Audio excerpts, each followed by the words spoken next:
평생 초등학교 학생들을 가르치던 교사로, 그리고 은퇴하기 몇 년 전에는 교장으로 지내시다가 은퇴하신 나태주 시인이 이런 예쁜 시를 썼더군요. 제목은 풀꽃이라고 하는 시인데, 자세히 보아야 예쁘다, 오래 보아야 사랑스럽다.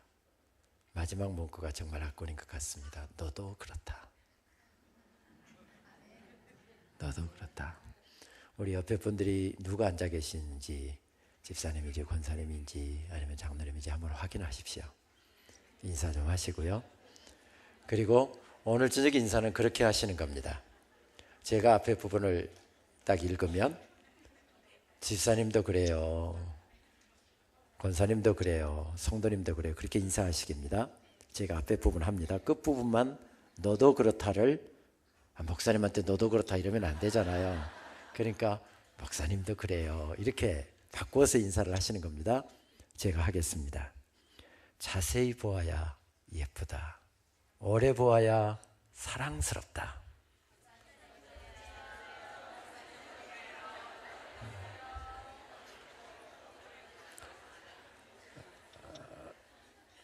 그 말을 들으니까 좀 기분이 괜찮죠? 그려 나는 항상 나는 그래, 이런 표정도 지으신 분도 계시고, 어땠든지 간에 좋습니다. 우리 모두가 하나님 앞에서 다 사랑스러운 존재들입니다. 뭐 잘났건 못났건, 세상에서 뭐 잘 살든 못 살든, 높은 지혜에 있든 그러지 않든, 하나님 앞에서 우리 모두는 다 정말 예쁘고 사랑스럽고 소중한 존재들입니다. 이 마음 가지시고 오늘도 하나님께서 들려주시는 말씀 앞으로 나갈 수 있으면 좋겠습니다. 예물 드린 분들 있습니다. 제가 이어서 한번 기도하겠습니다. 하나님, 성도들이 오늘도 이렇게 귀한 예물을 들고 나왔네요. 하나님께 이 귀한 예물을 들고 나와 떨리는 마음으로 주의 제단에 이렇게 봉헌합니다. 감사의 제목 담고, 또 하나님께서 주시는 은혜를 담고, 때로는 40번째로 헌금을 올려드리는 귀한 손길들도 있습니다. 주의 성도들의 정성입니다. 이 물질 얻기 위해서 오늘도 아침부터 저녁 늦게까지 그렇게 힘들게 일하여 얻은 귀한 예물인데, 주님 사랑하기에 아까운 줄 모르고 들고 나와 하나님 앞에 봉헌합니다. 하나님, 단 한 번뿐인 생애를 살고 있사오니 우리 성도님들의 가정에도 일터에도 모든 인생사에도 하늘의 복으로 덮어주시옵소서. 그래서 우리는 하늘의 은혜를 입고 살아가는 존재임을 새롭게 고백할 수 있도록 도와주시옵소서. 이 저녁에도 말씀 앞에 부복합니다. 주님 말씀하여 주옵소서. 종들이 함께 듣겠습니다. 예수님의 이름으로 기도하옵나이다. 아멘. 전에 공부하던 학교 앞에는 널찍한 잔디 운동장이 펼쳐져 있었습니다. 주말이면 동네 아이들이 와서 축구도 하고 야구도 하고는 했는데, 그때 초등학교에 다니는 제 큰아이가 동네 야구팀에 속해 있었습니다. 그래서 거의 주말마다 야구 게임을 한다고 하는데, 저는 주중에는 공부하고 주말에는 한 2시간 가까이 고속도로를 타고 올라가서 사역을 해야 했기 때문에 아이가 야구를 한다고 해도 거의 나가볼 수가 없었습니다. 토요일날 오전이 제일 바쁜 시간이었고요. 말씀 준비되면 준비 끝나는 대로 바로 서둘러 점심 먹고 2시간을 운전해서 교회로 달려가야 했기 때문이었습니다. 그런데 이 아이가 야구만 하고 오면 얼마나 투덜거리는지 모릅니다. 미국 아빠들은 와서 응원도 해주고 맛있는 것도 사갖고 오고 그러는데, 도대체 우리 아빠는 아빠 맞느냐? 얼마나 투덜거리든지. 그래서 그냥 그 자리에 제가 굳게 약속했습니다. 다음 주는 아빠가 꼭 나갈게. 그런데 아무리 아들 야구하는 게 중요하다 할지라도 설교 준비가 끝나야 나가잖아요. 그래서 금요일날 저녁 늦게까지 설교 준비했습니다. 토요일날 새벽부터 일찍 일어나서 말씀 준비를 하는데 또 그 주 따라 설교가 안 풀리는 겁니다. 정말 끙끙거리다가 아이하고 약속 시간이 거의 다 돼가는데 막 설교가 풀리기 시작하는 겁니다. 얼마나 마음이 바빴겠습니까? 컴퓨터 자판을 열심히 두들기다 보니까 아이하고 약속 시간이 벌써 30분이 지났습니다. 이제 설교가 어느 정도 가닥은 잡혔으니까 잠깐 나가서 얼굴만 보고 들어와서 다시 설교 준비를 해야 되겠다. 컴퓨터를 덮어놓고 밖에 나갔습니다. 제가 학교 아파트에 살고 있었으니까 바로 문만 열고 나가면 그쪽에 운동장이 있어서 나갔더니 25명 둘러서서 야구를 하고 있었습니다. 딱 둘러보면 누가 제일 먼저 보입니까? 그냥 아들이 아니라 대한민국에서 제일 잘생긴 우리 아들. 딱 보니까 일루수를 하고 있었습니다. 제가 가까이 갔죠. 한솔아, 아빠 왔다. 아빠가 설교 준비하다 보니까 좀 늦었네. 그래, 스코어가 몇 대 몇이야? 일루수를 하고 있어서 언제 공이 날아올지 모르니까 저를 힐끔 쳐다보면서 아빠 어서 오세요. 반갑게 인사를 하면서 스코어를 이야기하는데 아빠 0대 9예요. 워낙 자랑스럽게 이야기하길래 지네가 9인 줄 알았습니다. 누가 0이고 누가 9인데 아빠 우리가 0이고요. 저쪽이 9예요. 야, 그럼 졌잖아. 뭐 콜드게임인데 뭐. 제가 그렇게 이야기하자 아이가 했던 이야기가 15년이 훨씬 지났는데도 제 뇌리에 선명하게 남아 있습니다. 아빠, 지기는 왜 져요? 우리는 아직 공격도 한 번도 안 해보았는데요. 여러분 무슨 이야기인지 아시죠? 지금 1회 초라는 이야기입니다. 1회 초인데 공 이리 던지고 저리 빠지고 하다 보니까 벌써 9점을 내준 겁니다. 어른들은 이런 게임을 뭐라고 하죠? 굳어진 게임이다. 그래서 콜드 게임이라고 그러잖아요. 그런데 여러분 이상하지 않습니까? 똑같은 장소에서 똑같은 사건을 보고 있는데 한 사람은 졌다고 생각하고 한 사람은 안 졌다고 생각하는 것입니다. 무엇에 의해서 이런 차이가 나는 것입니까? 무엇을 바라보느냐의 차이입니다. 굴을 바라보는 사람은 졌다고 생각하고 영을 바라보는 사람은 아직 안 졌다고 생각하는 것입니다. 인생사 마찬가지인 것 같습니다.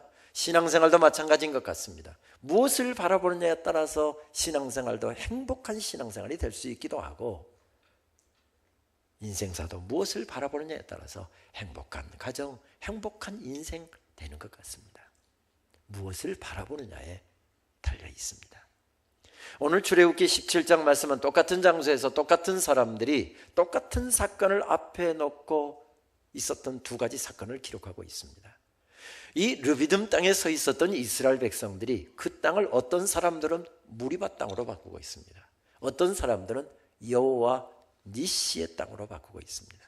무리바라고 하는 뜻이 무슨 뜻입니까? 히브리어로 다툼이라는 뜻입니다. 인생길을 살다 보면 갈등의 문제도 생기고 답답한 어려운 일도 생기고 또 고통스럽게 하는 문제도 생기잖아요.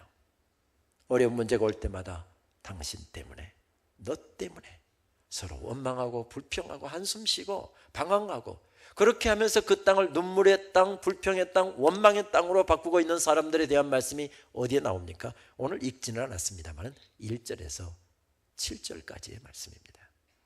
여호와 니시라고 하는 말은 무슨 뜻인가요? 여호와는 나의 깃발이라는 뜻입니다.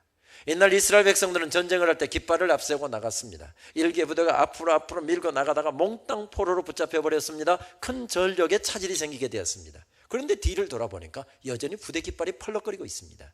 그러면 아직 그 부대는 괜찮은 것입니다. 모든 부대가 앞으로 밀고 나가면서 승승장구하고 있는데 후방으로 침투한 적의 특공대에 의해서 부대 깃발을 빼앗겨 버렸습니다. 부대 깃발이 더 이상 펄럭거리지 않습니다. 그러면 그 부대는 진 것입니다. 무슨 말입니까? 인생이라고 하는 전쟁터에서 수많은 어려운 문제가 있고 수많은 답답한 일이 있는데 하나님께서 나를 도와주시고 하나님께서 역사하셔서 나로 하여금 이기게 하신다. 나로 하여금 승리케 하신다. 나로 하여금 놀라운 인생길을 걸어가게 하신다. 이것을 간증하고 이것을 고백하는 사람들의 땅이 여호와 니시의 땅이죠. 오늘 읽은 8절에서부터 16절까지의 말씀입니다. 무엇에 의해서 이런 차이가 나는 것입니까? 무엇을 바라보느냐의 차이인 것을 발견하게 됩니다. 무엇을 바라보느냐에 따라서 어떤 사람의 인생은 무리바 땅이 되고 어떤 사람의 인생은 고난이 있고 아픔이 있어도 여호와 니시의 땅이 되고 있는 것을 발견하게 됩니다. 우리는 오늘 출애굽기 17장 말씀을 제대로 이해하려고 하면 출애굽기 12장 말씀부터 연결해서 읽어야 될 것 같습니다. 출애굽기 12장 말씀을 보게 되면 그들은 하나님의 은혜로 구원을 받았습니다. 그리고 하나님의 은혜를 힘입어서 구원을 받고 하나님의 인도하심을 따라서 삶의 길을 걸어가고 있습니다. 그리고 하나님이 예비하신 땅 가나안 땅을 향해서 걸어나가고 있는데 그들의 삶의 자리가 어디였다고 말씀합니까? 광야였다고 말씀합니다. 광야. 어제 저녁 말씀드린 대로 광야는 아무것도 없음의 자리입니다.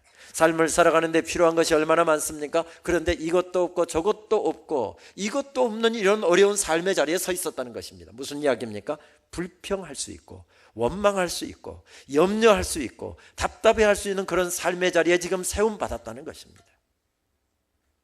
이런 자리에 세움받았는데 오늘 말씀은 어떻게 시작됩니까? 우리 성경을 펼쳐서 출애굽기 17장 1절 말씀을 같이 한 목소리로 봉독하겠습니다. 출애굽기 17장 1절 말씀, 우리 다 함께 한 목소리로 봉독합니다. 이스라엘 자손의 온 회중이 여호와의 명령대로 신광야에서 떠나 그 노정대로 행하여 르비딤에 장막을 쳤으나 백성이 마실 물이 없는지라, 이렇게 말씀하고 있습니다.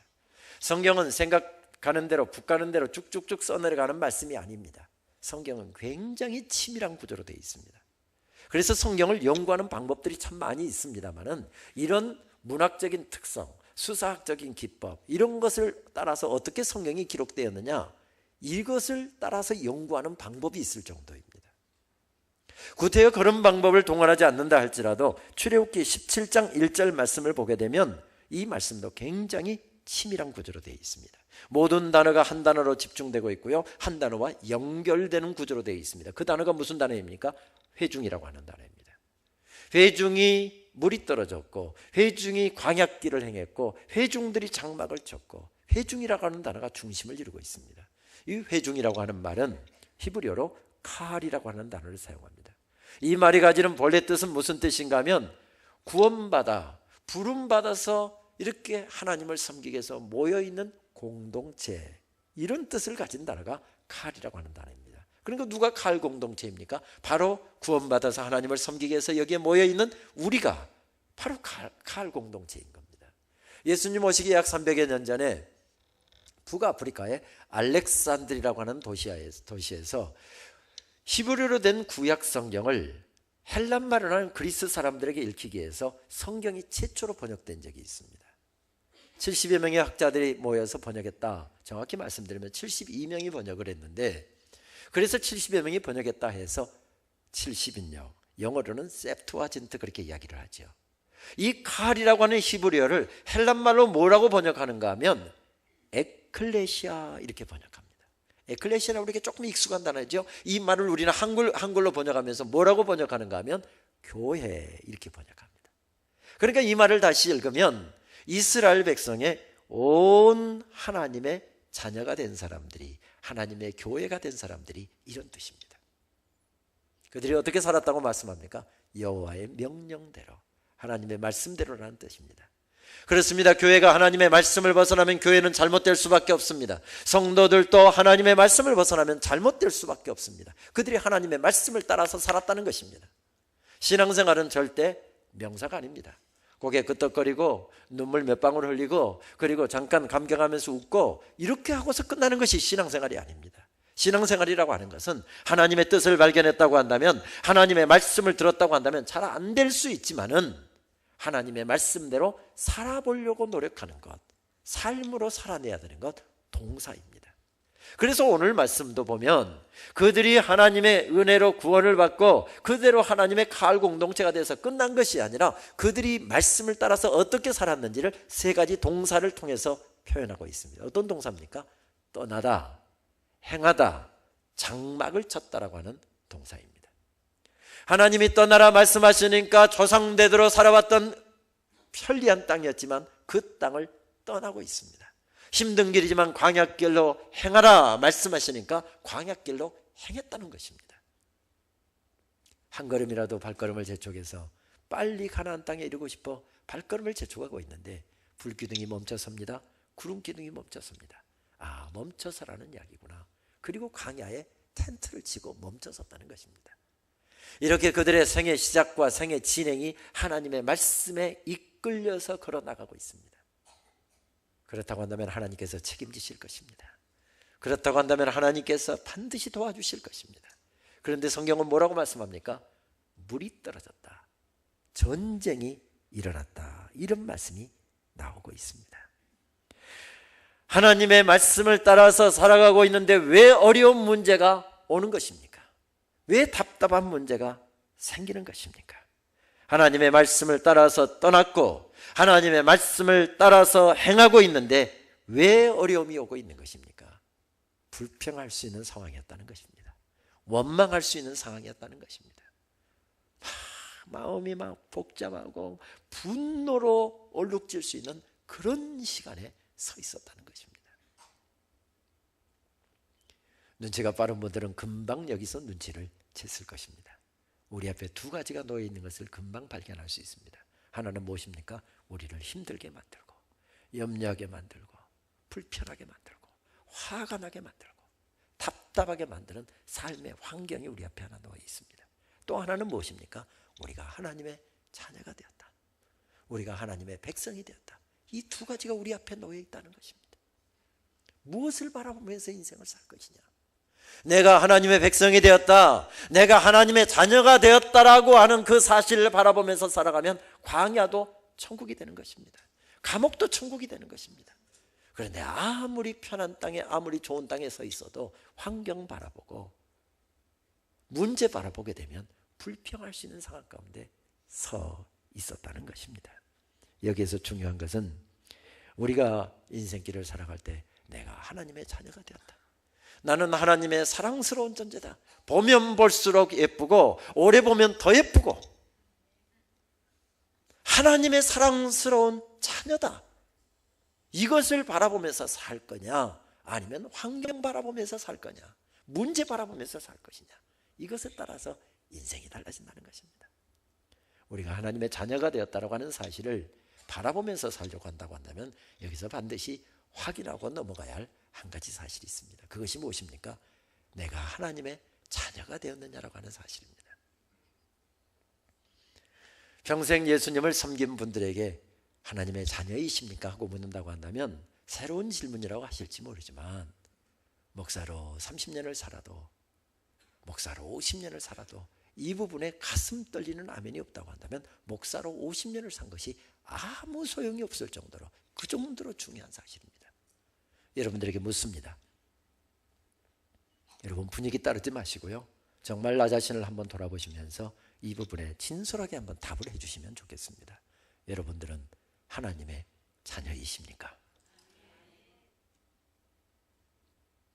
여러분, 그런데 아멘 함부로 하시면 안 됩니다.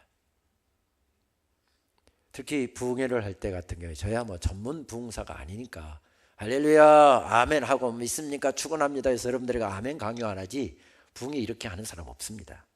사실은 아멘을 강요하고 아멘 하더라고. 왜 그렇습니까? 부흥회 설교는 아무래도 평상시 예배보다 약간 깁니다. 그렇게 좀 지루해할 수 있고 힘들어할 수 있으니까 분위기를 전하게 하기 위해서, 또 교인들이 자꾸 말씀에 집중하게 하기 위해서 할렐루야 하고 이렇게 하면 또 여러분 어떻게 답하셔야 되죠? 아멘 이렇게 해야 됩니다. 그런데 실제로 제가 어느 교회 부흥회 제가 인도한 게 아니라 참석을 했다가 실제로 제가 목격했던 것인데 한 2, 3천 명 모이는 교회였습니다. 강사 목사님께서 설교하시다가 이렇게 말씀하시더군요. 우리 집에 강아지가 2마리 있는 줄 믿습니다. 그랬더니 아멘 하더군요. 그러다가 한 놈이 비실비실 대더니 밥을 안 먹은 줄 믿습니다. 아멘. 그러다 죽은 줄 믿습니다 하니까 아멘. 그게 뭐 아멘 할 겁니까? 그런 때는 여러분 기를 쓰고 아멘 하지 마십시오.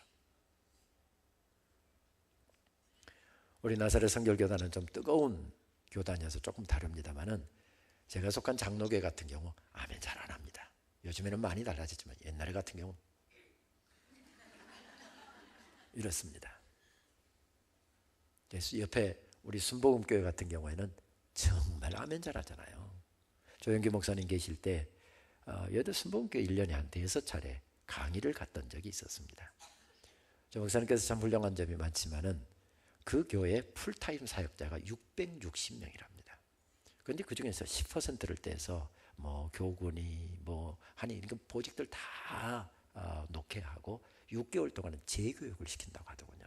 얼마나 열심인지 저는 그래서 본래 그렇게 열심인 줄 알았더니 시험을 치고 성적을 매겨갖고 그걸로 이렇게 배치를 한대요. 그러니까 정말 열심히들 공부하더라고요. 그 목회자 계속 교육을 담당하는 부서에서 제 연구실을 전화하면 이렇게 옵니다. 할렐루야, 김은영 교수님 저번에 오셔서 큰 은혜 끼쳐주셔서 감사합니다. 할렐루야. 이번에도 한번 모시기를 원하는데요. 할렐루야. 시간이 되시는지 모르겠습니다. 할렐루야. 와, 그분은 할렐루야 정말 많이 하더군요. 여자 전도사님이신데. 여러분, 할렐루야라고 하는 뜻이 무슨 뜻입니까? 여호와를 찬양하라라고 하는 히브리어입니다. 목사가 여호와를 찬양하라 하면 당연히 아멘을 해야 될 텐데 목사한테 아멘할 틈을 안 줍니다. 혼자 그냥 다 하는 겁니다. 그리고 제가 강의를 가면 강의를 설교도 아니고 강의를 하는데 막 아멘, 아멘 이렇습니다.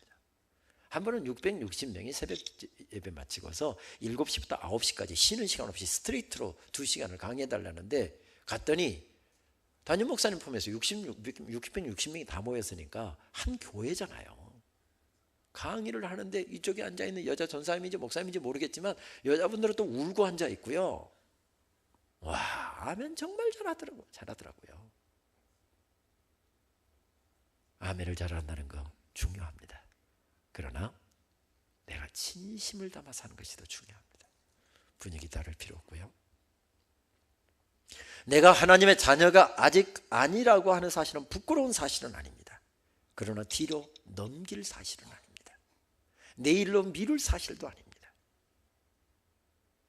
만약에 그런 확신이 없다고 한다면 그것은 결단코 부끄러운 것은 아닙니다. 그런데 오늘 저녁 그냥 돌아가시면 안 됩니다. 목사님들 붙잡으세요. 장로님들, 권사님들 붙잡으세요. 어떻게 해야 내가 하나님의 자녀가 될 수 있습니까? 그것부터 해결하고 나야 그때부터 신앙생활이 진짜 시작되는 겁니다. 여러분 다시 한번 묻습니다. 여러분들은 하나님의 자녀이십니까? 만약에 내가 하나님의 자녀라고 한다면 한 가지 더 질문이 제기됩니다. 그것이 무엇입니까? 내가 어떻게 하나님의 자녀가 되었느냐고 하는 사실입니다. 여러분들은 어떻게 하나님의 자녀가 되셨습니까? 열심히 교회 생활했더니, 헌금 많이 했더니, 오랫동안 우리 상암동교회 섬겼더니 그렇게 해서 자연스럽게 그냥 하나님의 자녀가 되었습니까? 어떻게 하나님의 자녀가 되셨습니까? 이스라엘 백성들은 어떻게 하나님의 자녀가 되었던가요? 온 이집트를 죽음으로 심판하시던 날 저녁에 하나님께서 모세를 통해서 주시는 말씀이 있었습니다. 어린 양을 취하여 어린 양을 너희 가족 숫자들을 잡아라. 그리고 그 피를 받아서 집 문설주에다 발라라. 그 말씀대로 행했더니 그날 저녁 그들은 구원을 받아서 하나님의 백성들이 되었습니다. 우리는 어떻게 하나님의 자녀가 되었던가요? 우리는 어린 양의 피로 하나님의 자녀가 된 사람들이 아닙니다. 하나님의 독생자 예수 그리스도의 심장이 터뜨려지고 그 심장에서 콸콸콸 쏟아지는 더운 피가 나의 머리끝에서부터 발끝까지 적시고 나의 부끄러움도 나의 죄악도 나의 수치도 누구에게도 내놓기 싫어하는 내 부끄러움까지도 하나님께서 맑게 씻기셔서 우리를 하나님의 자녀 삼아 주셨습니다. 여러분 저 이렇게 보실 때 좀 시줄근하게 생겼다 이렇게 생각하실지 모르지만 저 이래봬도 대단한 사람입니다. 거의 동의를 안 해주시는 분위기인데 저 이래봬도 대단한 사람이라니까요. 이렇게 동의를 안 해준 경우도 처음 봤습니다. 저 대단한 사람이라니까요. 제가 얼마나 대단한 사람인가 하면요, 언제가 제가 심장이 망가져서 죽을 뻔한 기회에 처한 적이 있습니다. 그런데 하나님께서 저를 살리시기 위하여 당신의 아들의 심장을 꺼내셔서 저를 살리고 아들을 대신 죽일 만큼 제가 그렇게 대단한 존재입니다. 우리가 하나님 안에 있으면, 우리가 하나님의 자녀가 되었으면 우리 모두들은 다 사랑스럽고 예쁜 존재들입니다. 여러분 옆에 분들에게 한번 선포하십시다. 나 이래봬도 대단한 사람입니다. 확신이 없으시면 옆에 사람 그냥 보지 마시고 이 아래로 한번 짜려보세요. 짜려보면서 나 이래봬도 대단한 사람입니다. 짜려보면서 한번 선포하십시오. 확신이 생길 겁니다. 무엇 때문입니까? 잘나서입니까? 많이 배워서입니까? 돈이 많아서입니까? 세상에서 성공해서입니까? 아닙니다. 하나님의 독생성자 예수 그리스도의 보혈이 우리의 마음의 신비에 묻어 있기만 하면 우리는 천지의 대주제가 되시는 하나님 품으로까지 달려나가 하나님을 향하여 아빠 하고 외칠 수 있는 그런 존재가 되었습니다. 제가 1년에 2년에 5번을 이사 다니는 것이 힘들어서 아이가 2년 동안에 6번을 학교를 전화 가는 게 너무 힘들어서 제가 은행에 상당한 이 돈을 대출받아갖고 집을 샀습니다. 그 집을 사고 은행의 대출금 다 끝나지도 않은 상태에서 그 집에를 딱 들어갔더니 한 녀석이 나타나더니 My house, 우리 집이라고 이야기를 하더군요. 아닙니다. 그 녀석 제가 집 마련하느라고 애쓸 때에 돈 한 푼 안 보탰습니다. 은행 대출금 갚느라고 허리가 이어질 때 오히려 제 돈 뜯어간 녀석입니다. 그런 녀석이 어떻게 집에 들어와서 My house, 그렇게 이야기할 수 있습니까? 누구만 누릴 수 있는 특권입니까? 자녀만 누릴 수 있는 특권입니다. 그런 특권이 우리들에게 주어졌다는 것입니다. 요한복음 1장 12절 말씀이 어떻게 말씀합니까? 영접하는 자 곧 그 이름을 믿는 자들에게는 하나님의 자녀가 되는 특권을 주셨다고 말씀하고 있습니다. 특권이 주어졌다는 겁니다. 무엇 때문입니까? 예수 그리스도의 보혈. 예수 그리스도의 보혈만 묻어 있으면 하나님 보좌 앞으로까지 뛰어가서 아빠 하고 외칠 수 있는 그런 존재가 되어 있습니다. 254장 찬송 한번 펴보실까요? 254장 찬송을 부르다 보면 울게 되는 이유가, 약하고 추해도 주께로 나가면 힘주시고 내 추함을 곧 씻어주시네. 큰 죄인 복받아 살 길을 얻었네. 한없이 넓고 큰 은혜 베풀어 주소서. 그 피가 마음속에 큰 증거됩니다. 내 기도 소리 들으사 다 허락하소서. 반주자는 여기서 반주가 딱 시작돼야 돼요. 찬송가가 없는 모양이구나. 254장 옛날 찬송가가 186장 찬송입니다.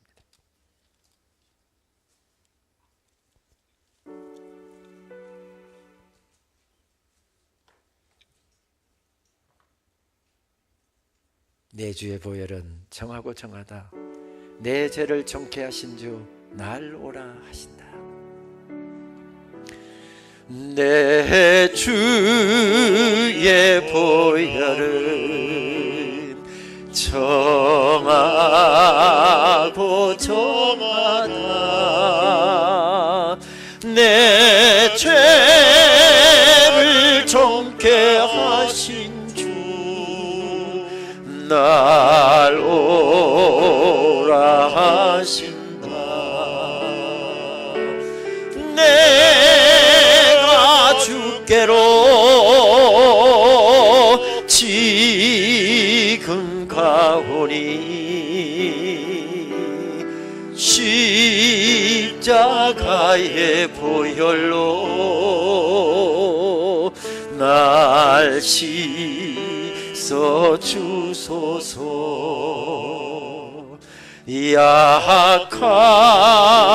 약하고 추해도 주께로 나가며 힘 주시고 내 추함을 곧 씻어 주소서. 내가 주께로 지금 가오니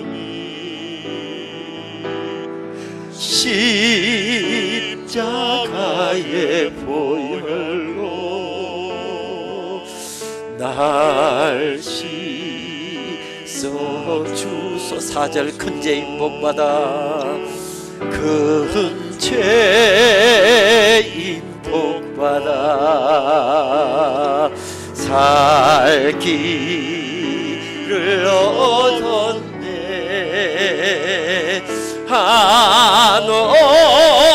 한없이 넓고 큰 은혜 베풀어 주소서. 내가 주께로 내가 주께로 지금 가오니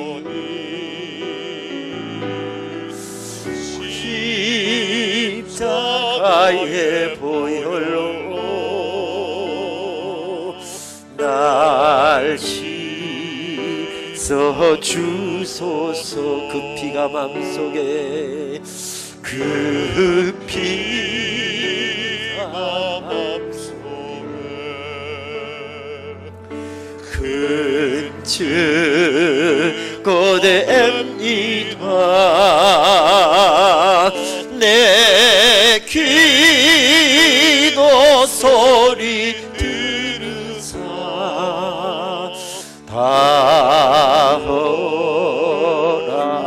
하소서. 내가 주께로 지금 가오니 십자가의 보혈로 날 씻어 주소서. 할렐루야.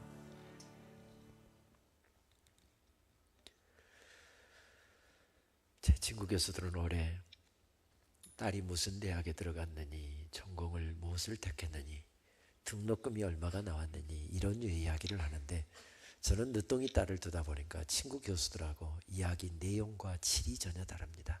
아, 글쎄 말이야, 오늘 하루 종일 강의하고 저녁 늦게까지 회의 스케줄까지 있어갖고 완전히 파김치가 돼갖고 밤 10시가 넘어서 집에 들어갔는데, 현관문을 열어주던 딸아이가 지친 아빠의 얼굴을 보자마자 현관 앞에서 바로 가슴에 손을 딱 얹더니 아빠 힘내세요, 세라가 있잖아요.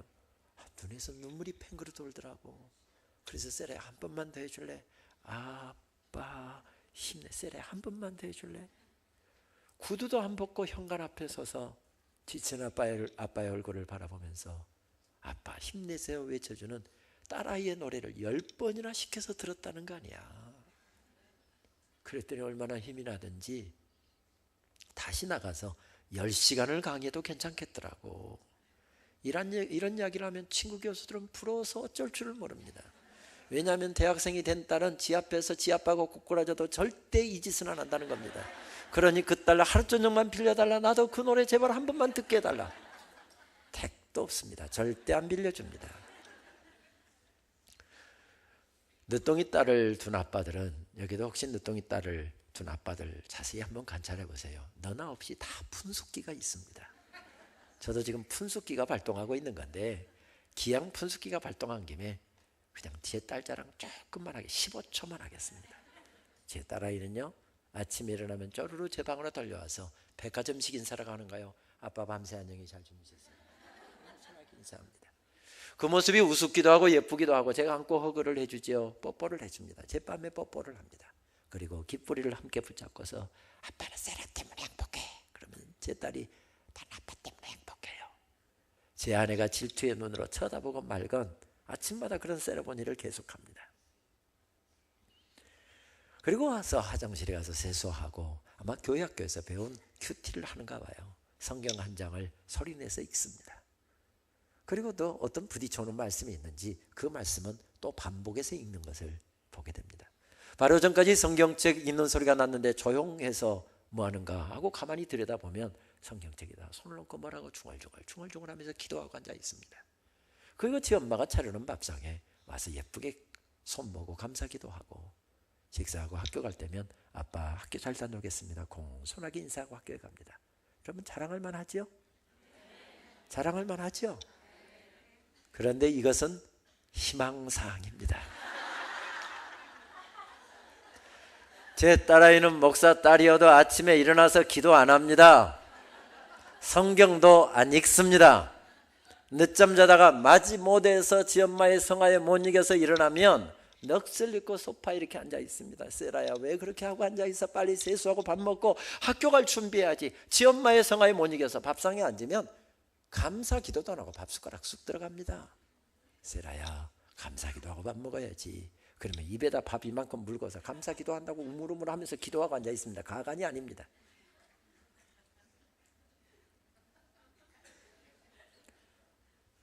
올해 중학교 2학년이 되면서 이제는 많이 달라졌습니다. 큐티도 합니다. 비록 토요일날 한꺼번에 몰아내서 하세요. 그렇지.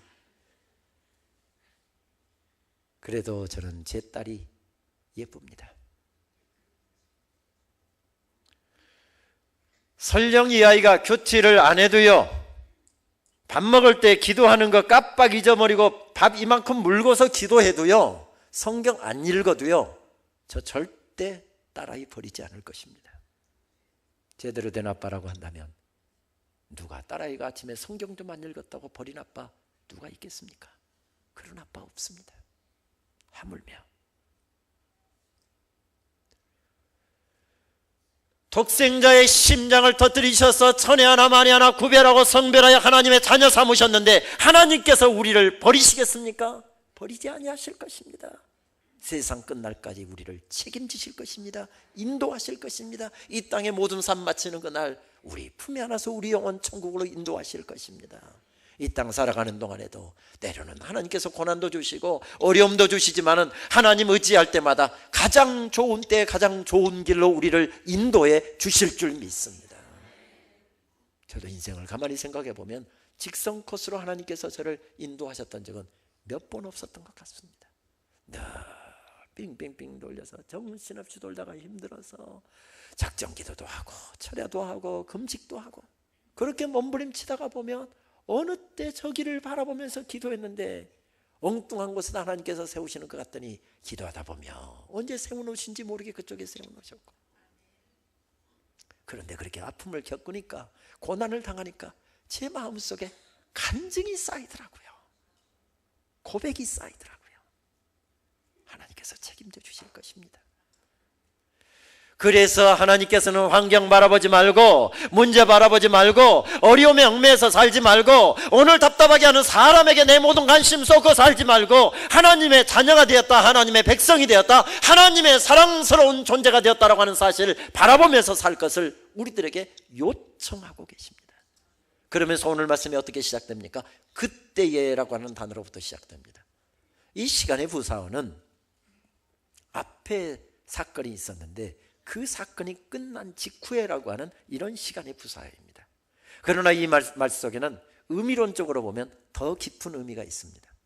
반석에서 물을 내셔서 마시게 하신 바로 그때라는 뜻인데 하나님께서 너희들을 이렇게 돌보시고 계시다라고 하는 사실, 너희를 사랑하고 계신다라고 하는 사실을 알고 있다고 한다면 어려운 문제가 온다 할지라도, 더 큰 어려운 문제가 온다 할지라도 하나님을 의지하면서 믿음으로 살아볼 것을 재촉하는 단어가 그때라고 하는 단어입니다. 그때 무엇이 일어납니까? 전쟁이 일어납니다. 물 떨어진 것이 어렵습니까? 전쟁이 어렵습니까? 광야에서 물 떨어진 것도 어렵지만은 전쟁이 일어났다는 것은 훨씬 더 어려운 일입니다. 어려운 일을 당했다 할지라도 그 어려움의 자리에서 내가 하나님의 자녀가 되었다라고 하는 확신과 믿음을 가지고 하나님을 바라보면서 신뢰하면서 오늘 새벽에 우리가 말씀 나눈 것처럼 하나님과 동행하는 인생을 살아보라고 주님께서 우리들을 재촉하시는 말씀이 그때라고 하는 단어입니다. 그때에 아말렉 족속들이 가는 이스라엘 백성들의 앞길을 막고서 공격해 왔습니다. 아말렉 족속들은 광야에서 조상대대로 살아왔던 민족이었습니다. 그래서 광야의 지형, 광야의 전투, 광야의 삶에 있어서 달인들이었습니다. 이 사람들과 광야에서 전쟁을 벌인다고 한다면 100번 싸워서 100번 질 수밖에 없는 강적을 만난 것입니다. 큰 어려움을 당한 것이죠. 이 어려움의 직면에서 백성의 지도자인 모세가 하고 있는 이야기가 9절 말씀에 나타나고 있습니다. 이렇게 말씀합니다. 모세가 여호수아에게 이르되 우리를 위하여 사람들을 택하여 나가서 아말렉과 싸우라, 이렇게 말씀합니다. 이런 무책임한 지도자가 어디 있습니까? 자기는 살겠다고, 자기는 후방으로 빠지겠다고 이야기하고 경험 없는 젊은 지도자에게는 죽을 수도 있고 다칠 수도 있는 전쟁터에 나가서 싸우라고 말합니다. 이런 사람이 교회의 지도자가 된다면 교회는 어려움에 직면할 수밖에 없습니다. 이런 사람이 어떤 공동체의 지도자가 된다고 한다면 그 공동체는 어려움에 직면할 수밖에 없습니다. 그런데 10절 말씀을 보게 되면 이런 비겁한 지도자가 하는 이야기에 대해서 뭐라고 말씀합니까? 여호수아가 모세의 말대로 행하여, 이렇게 말씀합니다. 무슨 이야기입니까? 여호수아가 모세를 신뢰했다는 것입니다. 모세 선생님이 혼자서 후방으로 빠질 때는 하나님 만나러 가는지도 모르겠다, 하나님께 예배하러 가는지도 모르겠다, 기도하러 가는지도 모르겠다, 신뢰했다는 것입니다. 그래서 한 사람은 전쟁터로, 한 사람은 안전한 후방으로 빠지고 있습니다. 이때 두 사람의 지도자가 더 따라붙죠. 누구였습니까? 아론과 훌이었습니다. 여러분은 어느 쪽으로 따라붙어야 은혜가 되는 것입니까? 어려운 여호수아 쪽으로 따라붙어야 은혜가 됩니까? 안전한 후방 쪽으로 따라붙어야 은혜가 되는 것입니까? 어려운 쪽으로 따라붙어야 은혜가 되는 것입니다. 우리 상암당교회는 보니까 참 평안하고 정말 아름다워 보입니다만은 교회가 평안하려고 하면 어려운 일 쪽에 많이 사람들이 분배가 됩니다. 예를 들면 화장실 청소, 주방의 설거지, 청소하는 것, 이게 빛이 안 나는 것, 이런 일에 사람들이 많이 모여야 교회가 평안합니다. 사람들 박수 받는 자리, 사람들한테 인정받는 자리, 사람들한테 내 이름 드러낼 수 있는 자리에 사람들이 많이 모이게 되면 그 교회는 평안을 잃어버리게 됩니다. 아무리 그렇다고 한 명씩 나누어서 한 명은 이쪽으로 하고 한 명은 이쪽으로 하면 좋을 텐데 두 명이 다 어디 쪽으로 따라붙고 있습니까? 후방 쪽으로 따라붙고 있습니다. 이때 대부분의 사람들은 속이 뒤집어지도록 되어 있습니다. 근데 성경을 가만히 보면 속이 뒤집어졌다는 이야기가 없습니다. 원망했다는 이야기가 없습니다. 불평했다는 이야기가 없습니다. 이 네 사람은 전혀 괜찮았습니다. 이 네 사람이 교회를 살립니다. 이 네 사람이 가정을 살리고 이 네 사람이 자녀들을 살립니다. 나라와 민족을 살리고 있는 것을 발견하게 됩니다. 역사학자 아놀드 토인비의 용어를 빌린다고 한다면 창조적인 소수들입니다. 역사의 모퉁이마다 속에 이런 사람들이 있을 때 희망의 역사가 시작된다고 이야기하지 않습니까? 이 사람들은 희망의 이유였습니다. 사람들은 내 인생의 희망의 이유가 되어줄 사람들을 찾습니다. 목사님이 우리 교회의 희망의 이유가 되어주기를 바라기도 하고, 어떤 장로님, 어떤 권사님이, 집사님이 우리 교회의 희망의 이유가 되어주기를 바라기도 합니다. 부모님이 내 인생의 희망의 이유가 되어주기를 바라기도 하고, 자녀들이 내 인생의 희망의 이유가 되어주기를 바라기도 합니다. 그러나 희망의 이유를 찾는 그곳에서는 결단코 희망의 역사는 시작되지 않습니다. 어디에서 희망의 역사가 시작됩니까? 내가 희망의 이유가 되려고 발버둥을 치는 그곳에서. 저는 살면 살수록 부족한 사람이 하나님 앞에 쓰임받으면 쓰임받을수록 한 가지 고백하게 되는 것은, 이만큼 쓰임받는 게 이만큼 살고 있는 것이 다 내 어머니의 기도 덕분이지 하는, 기도 덕분이지 하는 고백을 더 날이 가면 날이 갈수록 새롭게 고백하게 됩니다. 저희 어머니는 제 인생에 있어서 희망의 이유이셨습니다. 그렇다고 저희 어머니는 대단한 재력가도 아니었고요, 사회적인 저명 인사도 아니었습니다. 대단한 유산을 저에게 물려주신 분도 아니었습니다. 평생 가난하게 사셨고 한 교회 권사님으로서 평생 주의 일하고 목사님 섬기고 신방하기 좋아했고, 예배 때마다 새벽 예배부터 시작해서 예배 한 번도 거르지 않고 주님 섬기는 기쁨으로 사시다가 15년 전 하늘나라로 가셨습니다. 저희 어머니는 노년에 관절염이 도지셨지요. 장정이 10분이면 걸어 올라갈 수 있는 길을 제 어머니는 아픈 다리를 질질 끌다시피 하고 가다가 쉬시고 가다가 쉬시고 1시간이 넘게 걸려서 교회당을 오르내려야 했지만은, 그런데도 불구하고 저희 어머니는 한 번도 새벽 제단을 걸은 적이 없습니다. 제가 고향에 가면 차로 모시고 어머니 새벽 제단 싸우러 가면서, 어머니 아픈 다리 쌈에 들고 이렇게 추운 날씨에 고생하지 마시고 집에서 그냥 기도하세요. 10번 이야기하면 10번 나오는 대답이 우리 아들이 목사인데, 우리 아들이 목사인데. 목사는 기도를 먹고 산다는데, 내가 기도 안 하는데, 애미가 기도 안 하는데 누가 우리 아들을 위해서 기도하겠어? 우리 아들이 목사인데. 아들이 목사라는 것이 제 어머니에게는 십자가였던 것 같습니다. 제 어머니는 때로는 다리가 너무 아파서 아랫목에다가 발 따뜻하게 넣고서 그냥 아랫목에서 기도하고 싶을 때가 있으시다는 겁니다. 그런데 우리 아들이 목사인데 하는 생각이 들면 벌떡 일어나신다는 것입니다. 저희 어머니가 가정 예배를 드리다 보면 제 형제들을 위해서 기도하실 때 첫째부터 쭉 차례로 기도하는데, 여섯째인 저를 위해서 기도하실 때면 빼놓지 않고 늘 드리는 기도가 있었는데, 하나님 우리 김 목사 세계적인 부흥사가 되게 해 주옵소서 하고 기도를 하셨는데, 여러분들은 아멘 하시지만 저는 한 번도 아멘을 해본 적이 없습니다. 시골에서 농한기에 부흥회를 하면 은혜를 받습니다. 옛날에 월요일 저녁부터 토요일 새벽까지 했잖아요. 그러니까 은혜를 몽땅 받습니다. 목사님이 너무 좋아 보입니다. 우리 아들도 목사 되려고 공부하는데 우리 아들도 저런 목사가 되게 해 주옵소서. 양이 안 차잖아요. 그러니까 거기다가 세계적이라고 하는 수식어를 붙이는데, 아들은 그 기도 들으면 기가 팍 죽는 겁니다. 예배 마치고 나면 어머니 기도를 교정해 드렸죠. 어머니 그런 기도는 하실 필요가 없습니다. 저는 부흥사가 될 자질도 없고요, 부흥사가 되고 싶지도 않고요. 그저 하나님 앞에서 반듯한 목사가 되게 해 주시옵소서, 하나님 기뻐하시는 목사가 되게 해 주옵소서. 그런 기도만 어머니 드려주세요. 김 목사 내가 그런 기도는 다 드려. 그런데 이것은 내가 드리고 싶은 기도니까 그냥 말리지 마. 제가 목사 되겠다고 나선 이후로 또 목사 된 다음에 거의 20여 년 넘게 저를 위해서 기도하시다가 세상을 떠나셨는데, 어머니 그렇게 오랫동안 기도하셨는데도 불구하고 어머니 기도는 응답될 기미가 보이지 않습니다. 앞으로도 응답될 것 같지가 않습니다. 언제가 영국에 있는 한 교회 목사님이 저에게 이메일을 보내왔습니다. 4박 5일 동안 집회를 계획하고 있는데 와서 집회를 좀 인도해 달라는 그런 부탁이었습니다. 가는 데 이틀 오는 데 이틀 4박 5일이면 못해도 열흘은 있어야 되겠는데 제가 보니까 이게 스케줄을 보니까 열흘이라는 시간을 뺄 수가 없었습니다. 이모 가까운 데 같으면 낮에 가서 강의하고 저녁에 가서 잠깐 집회하면 저도 충전받고 저도 은혜 받고 좋은데 영국까지는 갈 시간이 없어서 정중하게 거절하는 편지를 보냈습니다.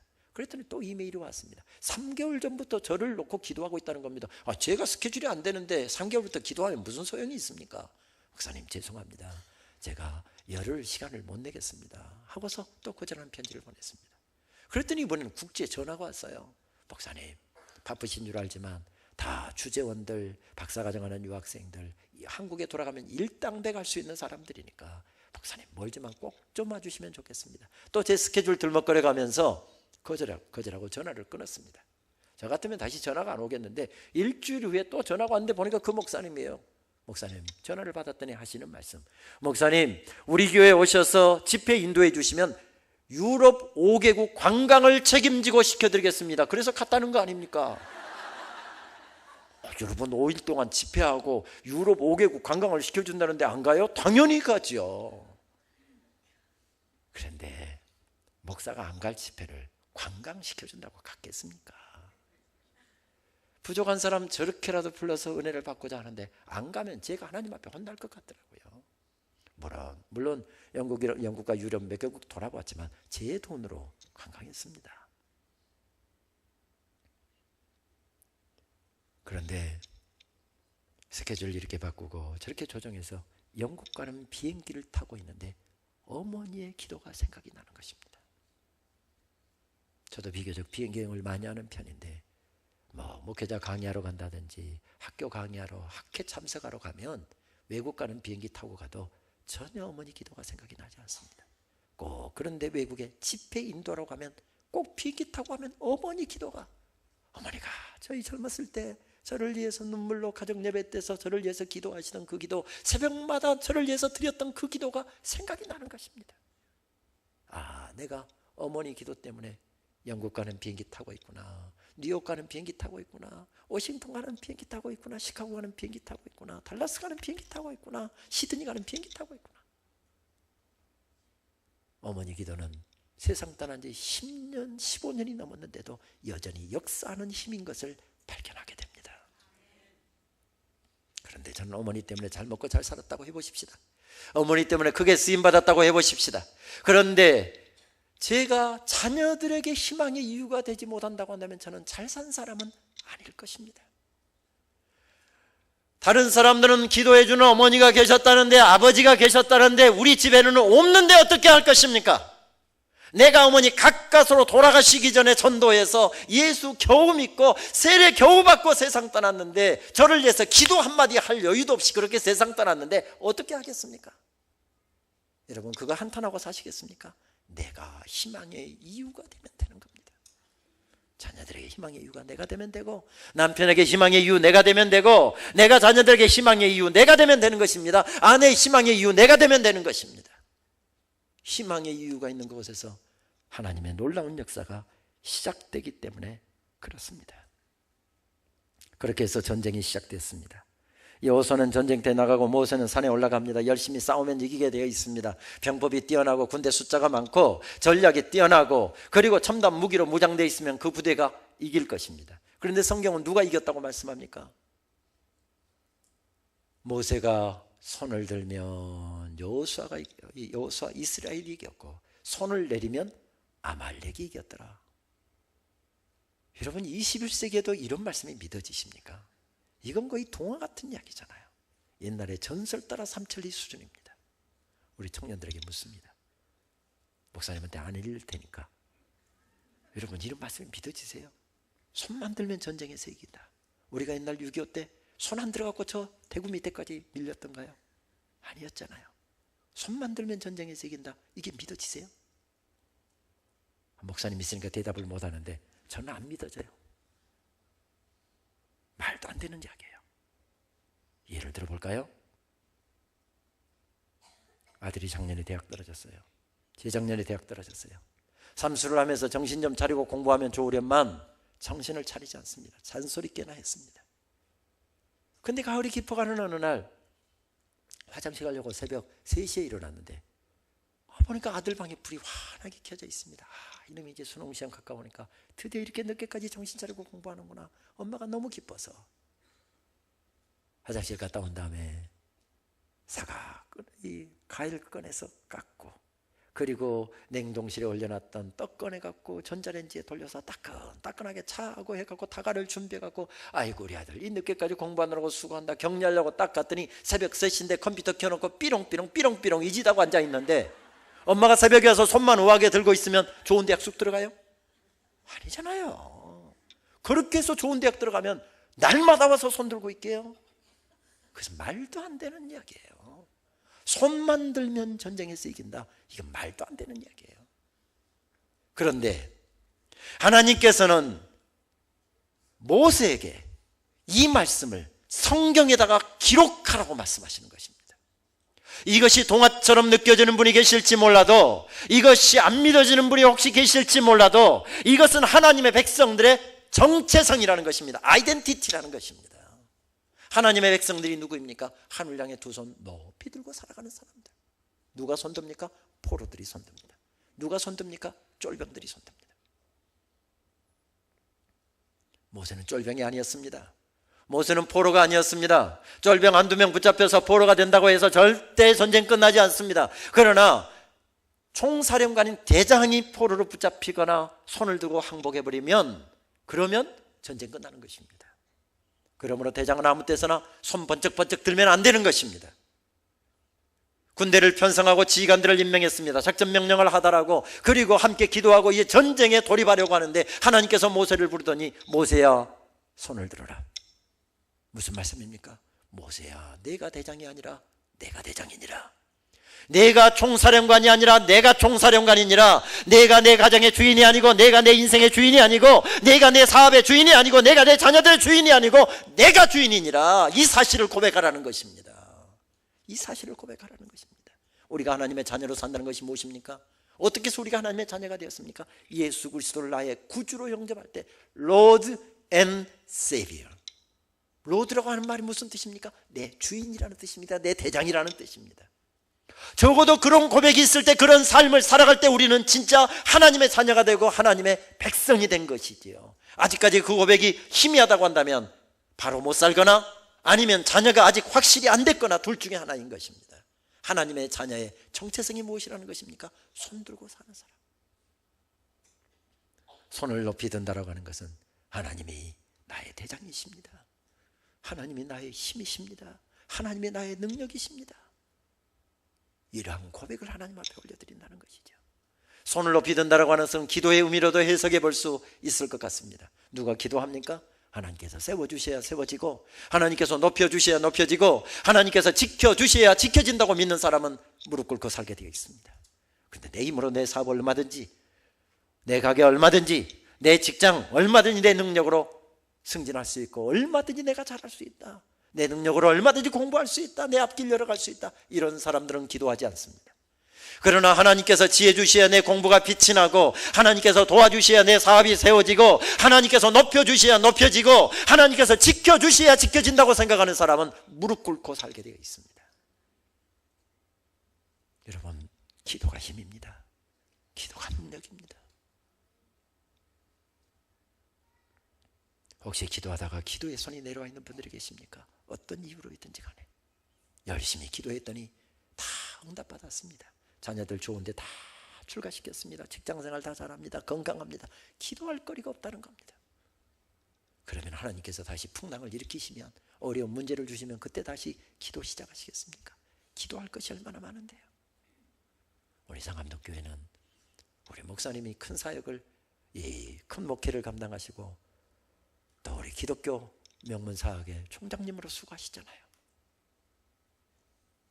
보통은 총장님, 저희 학교는 3,000명 정도밖에 안 되는데 나사렛 대학교 6,000명인데 저희 총장님도 보면은 아침 새벽부터 저녁 늦게까지 허겁지겁 달리세요. 그런데 우리 목사님은 그보다 2배가 더 되는 학교의 총장님이시니 또 여러분들 목회를 위해서 계속해서 수고하시는데 목사님 기도가 얼마나 필요하겠습니까?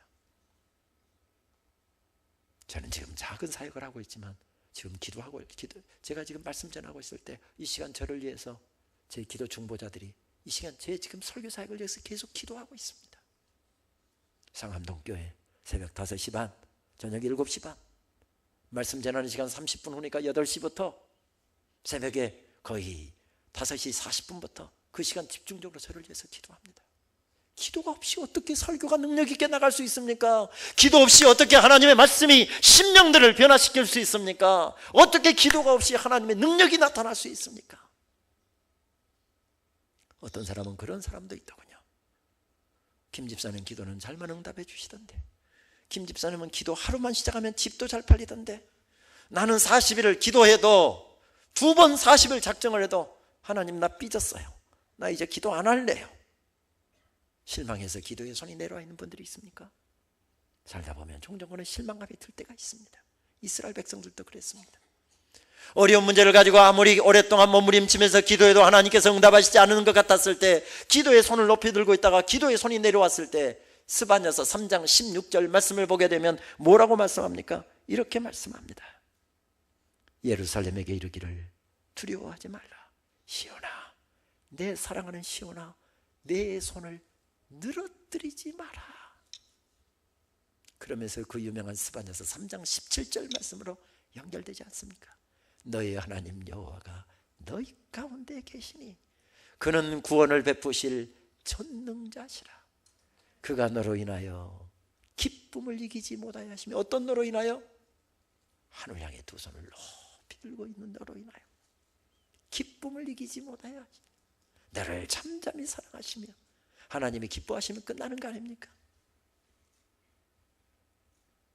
하나님이 사랑하시면 끝나는 거 아닙니까?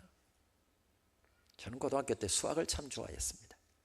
다른 특성은 다 문과인데 수학 하나만큼은 재미가 있어갖고, 그때 고등학교 수학 선생님이 저를 예뻐한 것도 아니었는데 중학교 때는 국어를 잘했고, 국어 선생님이 저를 예뻐했으니까, 그것도 처녀 선생님이 저를 예뻐했으니까 밤새워서 공부한 거죠. 이 국어 시험은 97점 밑으로 내려와 본 적이 없습니다. 선생님한테 잘 보이려고. 근데 고등학교 때는 수학이 그렇게 재미있었습니다. 문과인데도 불구하고 그때 수학 정석, 우리 시대 수학 정석이 있지 않았습니까? 필요도 없는 수학 정석이까지 넘나들면서 그것도 안 풀린 문제 풀려고 용돈 아껴갖고 학원에 등록해서 그렇게 풀었습니다.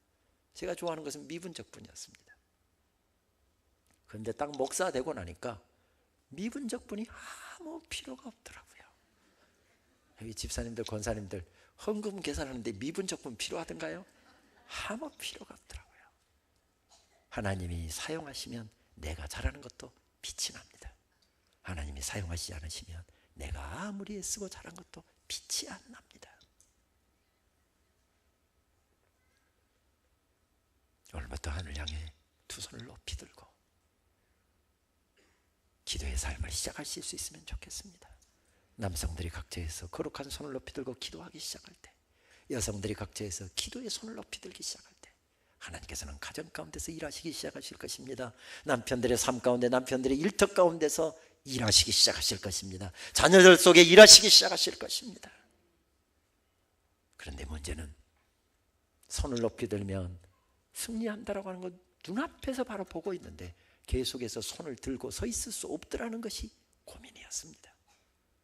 여러분, 어렸을 적 우리 시골에서 자랐던 사람들은 이거 뼈저리게 경험했잖아요. 저도 시골에서 자라면서 좀 개구리게 놀다 보니까, 야 김원영이 나 밖에 나가서 복도에서 무릎 꿇고 손 들고 서 있어. 친구들은 다 선생님하고 교실에 앉아서 공부하고 있는데 저만 복도에 나가서 무릎 꿇고 손 들고 서 있습니다. 근데 한참 손 들고 있다 보면 이게 아파서 30초 못 견딥니다. 선생님이 저 쳐다보지도 않습니다. 그러면 이렇게 놀죠. 그래서 선생님이 안 쳐다봅니다. 그러면 손 내려오는 거죠.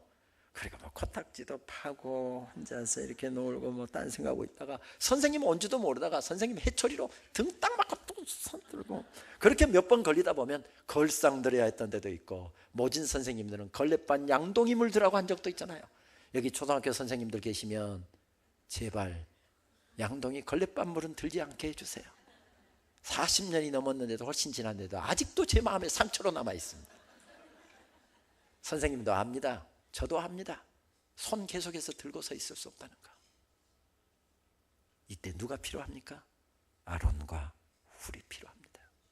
아론과 훌은 목사님에게도 필요하고요, 장로님들에게도 필요하고요, 우리 청년들에게도 필요하고요, 연로하신 우리 성도님들에게도 필요하고요, 모두에게 다 아론과 훌이 필요합니다. 교회 속에 누가 많아야 됩니까? 아론과 훌이 많아야 됩니다. 아론과 훌이 많아야 됩니다. 이제 다 끝났기는 했지만 옆에 분들하고 우리 한번 인사 한번 하십시다. 제가 아론과 훌이 되어 드릴게요. 여러분, 그거 대단한 것으로 생각하지 마세요. 김 집사님이요, 어렵게 자식들 가르치고 집 한 칸 마련한다고 참 힘들게 살았습니다. 남편이 그 고마움을 언제나 갖고 있었습니다. 결혼 30주년, 그때 남편이 큰맘 먹고 백화점 가서 그냥 100만 원 일을 저질러 버렸습니다. 100만 원짜리 백화점 딱 티켓을 끊더니, 여보, 이것은 다른 것으로 못 써. 당신 옷 한 벌 사 입어. 당신 자기 미쳤어? 그래 놓고도 기분이 좋은 겁니다. 100만 원 다 쓸 수 없어서 한 70만 원만 해갖고 정말 30년 만에 처음으로 정말 남편이 일 저지른 덕분에 그 옷 한 벌 사 입었습니다. 그런데 그거 아무 데나 입고 나갈 수 있어요? 어디 갈 때? 하나님 앞에 예배 드리러 갈 때. 그리고 오늘 누가 물어보기만 하면 우리 남편이 결혼 30주년 기념으로 막 자랑하려고 하는데 물어보는 사람이 없습니다. 그런데 늘 예쁜 옷 입고 누가 뭐 좋은 일 생기면 배가 아픈 김 집사님 딱 오더니 딱 보니까 백화점 옷입니다. 딱 보니까 좀 돈을 준 것 같습니다. 그러면 이렇게 하면 좋잖아. 아이고, 집사님 정말 천사다, 천사. 정말 곱네. 이러면 좋을 걸. 자기 어디서 이 옷 샀어? 되게 촌스럽네, 색깔이. 이러면 기분 팍 상하는 겁니다. 여러분, 교회에서 아론과 훌이 되었던다는 건 뭡니까? 서로 격려하고 칭찬하고 인정해 주는 것입니다. 여러분, 험한 세상이잖아요.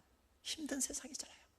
우리 남편들 집에서 바가지 안 긁어도요, 요즘에 직장생활 살얼음판 걷는 것 같잖아요. 저 자식 먹여 살리려고 얼마나 고개 굽신거리면서 그렇게 힘들게 일합니까? 집에서 바가지 안 긁어도 남편들이 힘들어요. 남편들 들어오면 짜증 안 내도요, 박봉에 자식들 가르치고 주택부금 내고 뭐라고 하다 보면 남편들 와서 짜증 안 내도 힘들어요. 어려운 인생 사는데 우리 좀 격려하고 삽시다. 우리 좀 사랑하면서 삽시다. 좀 이루하면서 삽시다.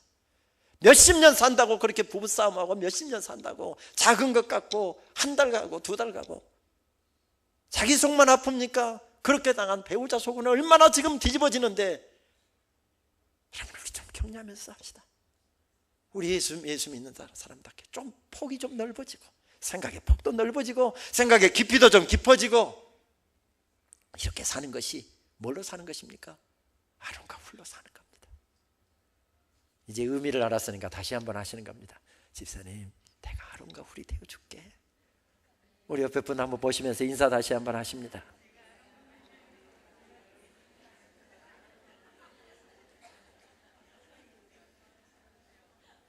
오늘 아침에도 가서 말씀을 전하고 왔습니다마는, 저는 매주 목요일 아침 CBMC라고 하는 모임에서 말씀을 전하고 있습니다. 제가 이 말씀을 준비하는데 아무리 묵상을 해도 떠올려지지도 않고 해답이 풀리지 않는 문제가 하나 있었습니다. 나라가 망하느냐, 교회가 무너져 내리냐라고 하는 중차대한 일을 경험도 없는 젊은 지도자에게 맡기고, 이 친구가 실수하면 다 함께 죽는 겁니다. 다 노예로 끌려가는 겁니다. 그 중차대한 일을 젊은 지도자한테 맡겨놓고, 그리고서 후방에서 모세가 손을 들고 기도했다고 한다면 무슨 기도를 했고, 찬송을 했다고 한다면 무슨 찬송을 했을까? 아무리 떠올려줘도 여기에 대한 해답이 떠올리지 않았습니다. 그런데 언젠가 저희 가정에 있었던 한 가지 사건을 통해서 하나님께서 여기에 대한 해답을 주셨습니다. 말씀드린 대로 저는 매주 목요일 아침이면 가서 말씀을 전해야 되는데 또 10년째 계속해온 사역이고 제가 국내에 있는 한은 한 주간도 빼지 않고 외국에 나갈 때를 제외하고는 국내에 있을 때는 계속해온 사역인데 하필이면 그날 아침에 제 아내가 수술을 받기로 되어 있는 것입니다. 다행히 일찍 발견해서 생명에는 지장이 없다고 하지만은 암이라는 소리에 함께 가슴을 졸이면서 또 늦둥이 딸이 밟힌다면서 수술 앞두고는 지난밤에 거의 뜬 눈으로 새운 것을 보았는데 제가 충신교회 협동 목사로 있을 때 하필이면 가서 만나서 보니까 그 병원의 주치의가 충신교회 집사님이었습니다. 설 명절을 앞두고 본래 수술 스케줄이 설 이후로 잡혔는데 우리 목사님 설 명절에 큰 암 수술을 앞두고 얼마나 마음이 불안할까. 내가 힘들지만 우리 목사님 한 건 더 넣어서 설 명절 전에 해드려야 되겠다. 그래서 보통 하루에 3건 수술을 한다는데 그날은 설 명절 전이니까 6건이래요. 그런데 우리까지 하나를 더 끼워놔서 7건을 하니까 집사님 그래요. 목사님 내가 정신이 제일 맑을 때 우리 사모님부터 수술을 해드릴게요. 그래서 수술 시간에 아침 7시에 잡혔습니다. 6시 반이면 수술실에 들어가야 되는 겁니다. 근데 저는 그 시간에 가서 CBMC 가서 말씀을 전해야 되는데 그것도 스케줄이 갑자기 바뀌는 바람에 누구한테 설교를 부탁할 수도 없는 상황이었습니다. 고민이 안 될 수가 없었습니다. 저는 설교학을 가르치는 교수이기 때문에 부족하지만 그렇게 살아보려고 제 좌우명을 나는 설교 때문에 삽니다. 이 좌우명을 정하고 살아보려고 발버둥 치고 있습니다. 나는 설교 때문에 사는 사람이기 때문에 아내가 수술을 받는 그 아침에도 가서 하나님의 말씀을 전해야 된다고 하는 목사로서의 사명이 있었습니다. 그러나 암 수술 받는데 혼자서 수술실 들어가야 되는데 내가 아니면 함께할 사람이 아무도 없는데 아내의 병상을 지켜야 된다고 하는 남편으로서의 사명도 있었습니다. 고민하고 기도를 하는데 하나님께서 제게 주신 지혜가 있었습니다. 암 수술은 매주 하면 안 되잖아요. 말씀은 매주 전한다. 또 내가 가지 않아도 거긴 장로님들도 있고 믿음 좋은 안수 집사님들 권사님들도 많아서 제가 안 가도 당신들끼리 성경 읽고 간증하는 거 1시간 하면서 정말 풍성하게 할 수 있는 분들이 많이 있기 때문에 제가 안 가도 된다. 오늘은 급한 일 때문에 못 가니까 당신들끼리 성경 읽고 간증하고 끝내라. 이렇게 해도 된다라고 하는 생각이 들었습니다. 그래서 기도하고 숙고를 하다가 내일 아침은 안 간다. 딱 단언을 내렸습니다. 그랬더니 제 아내가 안 된다는 겁니다. 이 말로 설득하고 저 말로 설득하는데 여보 걱정하지 마. 저도 심사숙고형에서 심사숙고해서 기도하고 결정한다면 못 먹어도 겁니다. 안 가 여보 걱정하지 마. 걱정하지 마. 내가 다 알아서 할 때는 여보 그거 걱정하지 마.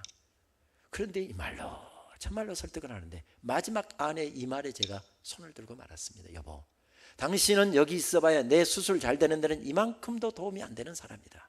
당신이 무슨 메스로 째기를 할 거냐 꼬매기를 할 거냐 있으나 마나한 사람이다. 당신 기도하려면 병실 밖에서 기도하는 것이나 CBMC 모임 나가서 기도하는 거나 똑같다. 내가 잠깐 수술실 들어갈 때 여보 내가 식시하게 들어갈 때는 걱정하지 말고 가라는 겁니다. 그래도 제가 안 한다고 하니까 하는 이야기 여보 좀 바꿔놓고 생각을 해봅시다. 이런 날 아침에도 하나님의 말씀 전하는 것이 중요하고 하나님 사역하는 것이 중요하기 때문에 이런 날 아침에도 가서 말씀을 전하고 있다고 한다면 하나님이 얼마나 기뻐하시겠습니까? 하나님이 기뻐하시면 내 수술 잘 될 것은 뻔한데 재혼의 축복 받고 싶으면 여기 있고 나 살리려고 하면 가서 말씀을 전하라는 겁니다. 맞는 것 같기도 하고 틀린 것 같기도 하고 제가 그 말에 설득을 당해서 1시간 먼저 일어나서 성경 같이 읽고 수술실로 들어가는 기도 같이 하고 여보 내가 가서 얼른 가서 말씀 전하고 밖에 서서 계속 기도할 테니까 걱정하지 말고 수술 받아라. 잘할 테니까 걱정하지 말고 다녀오라고. 그래서 병원하고 수술실에서 수술 받는 병원하고 그 모임 장소하고 그렇게 멀지 않아서 새벽에 기도도 좀 하고 묵상도 좀 할 겸 아침 6시 차를 병원에 세워놓고 새벽길을 걸어가고 있었습니다. 아침 6시 강남의 거리는 차만 몇 대 다니고 있을 뿐 인적은 아무도 없었습니다. 그런데 왜 그렇게 발걸음이 무겁습니까? 평생 후회할 짓을 내가 하고 있는지도 모르겠다. 아내도 또 그랬대요. 막 이제 수술실 들어가려고 하는데 제가 나가자마자 그때부터 갑자기 막 무서움증이 들기 시작하고 내가 살아날 수 있을까 마취해서 깨어날 수 있을까 막 쓸데없는 생각이 들어오면서 마음이 불안해지기 시작하는데 간호사가 오더니 거기다가 기름을 꽉 껴안더래요. 그래서 막 두려움의 마음이 더 일어서는데 간호사가 오더니 내가 이 병원에서 15년을 근무를 했는데 암 수술 받으러 들어가면서 보호자 한 사람 없이 들어간 사람은 당신이 처음이라고. 남편 병원에 와서 어쩌고저쩌고 하던데 도대체 왜 이런 시간에는 아내 병상을 안 지키고 뭘 하느냐고, 당장 휴대폰 번호 달라고 자기가 쫓아보냈으니 휴대폰 번호를 줄 수도 없고, 그 말 듣고 나니까 막 갑자기 무서움증이 들고 서러워지기 시작하는데, 그래서 대답도 못하고 속으로 혼자서 그렇게 외쳤다는 겁니다. 하나님이 내 보호자이십니다. 하나님이 내 보호자이십니다. 하나님이 내 보호자이십니다. 이런 아내를 두고 가서인지 새벽길이 그렇게 무거웠습니다. 그렇게 무거운 걸음으로 걸어가는데 하나님께서 떠올리게 하셨던 말씀이 오늘 출애굽기 17장 말씀이었습니다. 모세도 그때 그렇게 마음이 무거웠겠구나, 그렇게 답답했겠구나. 하나님, 그런데 모세는 그 답답한 순간에 찬송을 했다고 한다면 무슨 찬송을 했고, 기도를 했다고 한다면 무슨 기도를 했을까요? 하고 묵상하면서 가는데 하나님께서 제게 주셨던 말씀이 시편 18편 1절 말씀이었습니다. 나의 힘이 되신 여호와여, 내가 주님을 사랑하나이다. 여호와는 나의 반석이시요 나의 요새시요 나를 건지시는 자시요 나의 하나님이시요 나의 피할 바이시요 나의 방패시요 나의 구원의 산성이시리로다. 이 말씀을 받고 나는데 왜 그렇게 눈물이 나옵니까? 그냥 새벽길 혼자서 미친 듯이 그 찬송을 부르면서 올라갔고, 말씀 전하고 돌아와서 아내가 수술실에 있는 8시간 동안 밖에 서서 이 찬송을 8시간 동안 계속 부르고 서 있는데 하나님께서 그때 제 마음에 주신 음성이 있었습니다. 김 목사, 내가 그 고백을 듣고 싶었느니라. 하나님이 나의 힘이십니다. 하나님이 내 인생의 주인이십니다. 하나님이 내 능력이십니다. 나의 힘이 되신 여호와여, 내가 주님을 사랑합니다. 우리들의 삶의 자리는 믿음입니다. 끊임없이 전쟁이 일어나고 끊임없이 우리를 괴롭히는 대적들이 넘실대는 그런 인생길을 걸어갑니다. 내면에서 일어나는 문제들, 주변에서 일어나는 문제들, 그것들이 우리를 쉬지 못하게 만듭니다. 하늘 향해 두 손 높이 들고 여러분 이렇게 고백해 보시지 않겠습니까? 하나님이 나의 힘이십니다. 하나님이 나의 대장이십니다. 나의 힘이 되신 여호와여, 내가 주님을 사랑하나이다. 우리 가능하신 분들은 이제 다 함께 일어나셔서 이 찬송을 우리 하나님께 우리 고백으로 한번 올려드렸으면 좋겠습니다.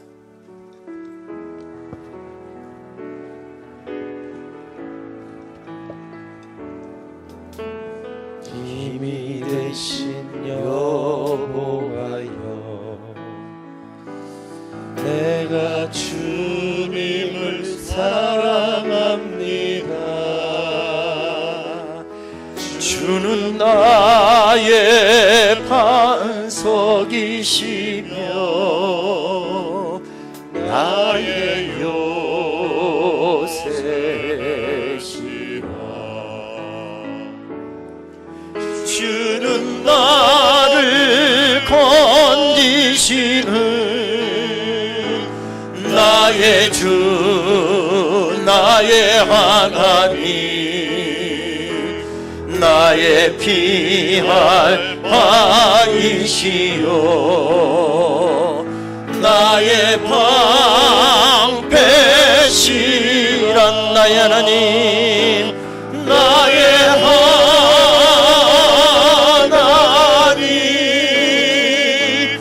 나의 하나님,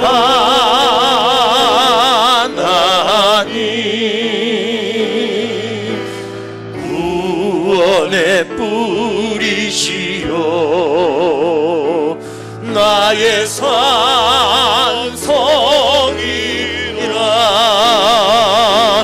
나의 하나님, 나의 하나님, 생명의 면류관으로, 생명의 면류관으로 내게 씌우소서. 나의 하나님, 나의 하나님,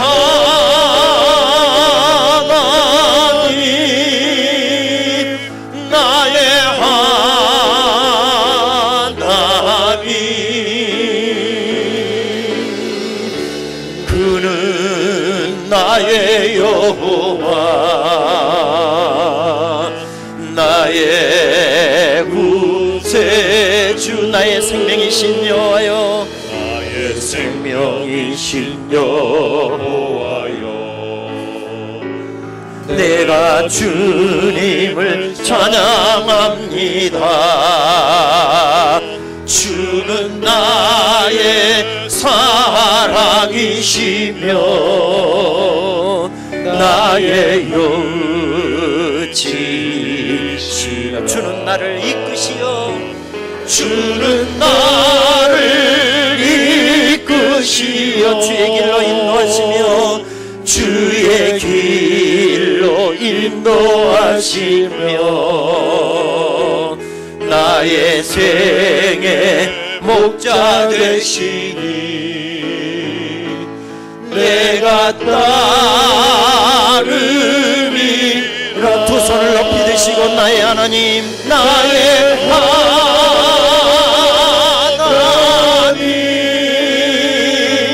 나의 하나님, 생명의 면류관으로 내게 지우소서. 나의 하나님, 나의 하나님,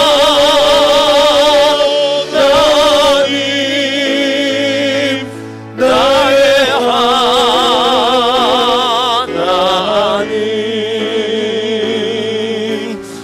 이는 나의 여호와, 나의 구세주.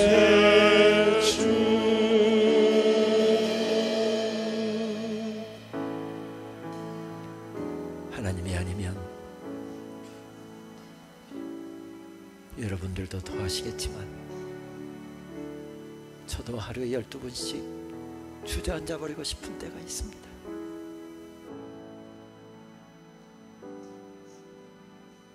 누르고 철제하고 참고 기도하고 몸부림치지만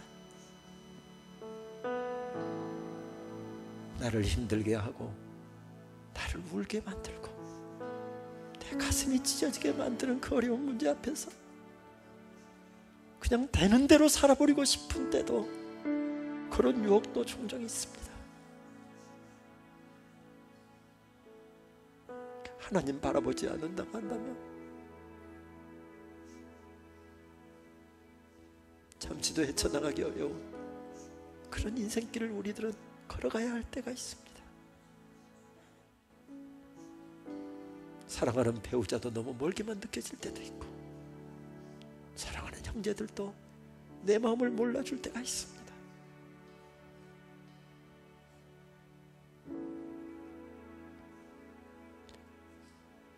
하나님을 바라보지 않는다고 한다면, 하나님을 바라보지 않았다고 한다면 헤쳐나올 수 없는 길을 우리는 걸어서 여기까지 왔습니다. 오늘 서 있는 느비듬 땅에서 전쟁이 일어나고 물이 떨어져도 우리가 고개를 들 수만 있다고 한다면, 하나님을 바라볼 수만 있다고 한다면 하늘 향해 두 손 높이 들고 하나님이 나의 힘이십니다. 하나님이 나의 대장이십니다. 하나님만이 내가 의지할 바위이십니다. 이런 고백이 있다고 한다면 우리들도 승리하게 될 것입니다. 십자가의 놀라운 사랑을 통하여 하나님의 자녀가 되었고, 살아오는 동안 이나 이모저모 살펴주시고 도와주셨던 하나님의 은혜로 이날까지 살아왔습니다. 그 큰 사랑 받아서 이날까지 살았다고 한다면 이제는 우리가 고백해야 되지 않겠습니까? 사랑합니다. 사랑합니다. 주님, 내 생명 다하는 그날까지 주님 사랑합니다. 사랑합니다. 여러분, 이 저녁에 하나님 앞에 그렇게 한번 고백하고 가시지 않겠습니까? 이번에 뉴욕에서 목회하고 있는 한 목사님의 이야기를 듣고 저는 하루 종일 하나님 앞에서 울면서 고백했던 기억이 납니다. 뉴욕에 이민 가서 힘들게 살고 있던 그 교회 집사님 한 분, 여행사도 하고 세탁소도 하고 투잡 쓰리잡들을 뛰면서 자녀들 가르치고 힘든 이민생활에서 승리하려고 몸부림쳐서 이제는 제법 돈도 벌었고 큰 집도 사고 아이들도 잘 자라주었답니다. 공부를 잘하는 장남, 좋은 대학 마다 않고 아빠에게 힘이 되어주겠다고 미국의 육군사관학교 웨스트포인트에 입학했답니다. 그런데 그곳에서 훈련을 받다가 아들이 죽음을 맞은 겁니다. 아들의 갑작스러운 죽음 앞에서 재산도 의미도 없었고 성공도 의미도 없었고 내가 왜 미국 땅에 건너왔을까? 우리 아들 죽이려고 내가 건너왔구나. 자괴감에 자살을 생각했던 것이 한두 번이 아니었답니다. 그런데 어느 날 목사님 설교 듣다가 하나님을 사랑하는 것이 힘이라고, 하나님을 사랑하는 것이 힘이라고, 하나님을 사랑하는 것이 힘이라고 들려주시는 그 말씀 듣고 하루에도 12번씩 하나님 사랑합니다, 하나님 사랑합니다, 하나님 사랑합니다. 죽고 싶은 생각이 들면 하나님 사랑합니다. 마음이 우울해지면 하나님 사랑합니다. 마음의 짐을 어찌할 수 없을 때마다 하나님 사랑합니다, 하나님 사랑합니다. 하루에도 수백 번씩 수천 번씩 고백하다 울고 울다가 또 고백하고 고백했는데 어느 순간 그 아픔을 이기고 있더라는 것입니다. 그 슬픔을 이기고 있더라는 것입니다.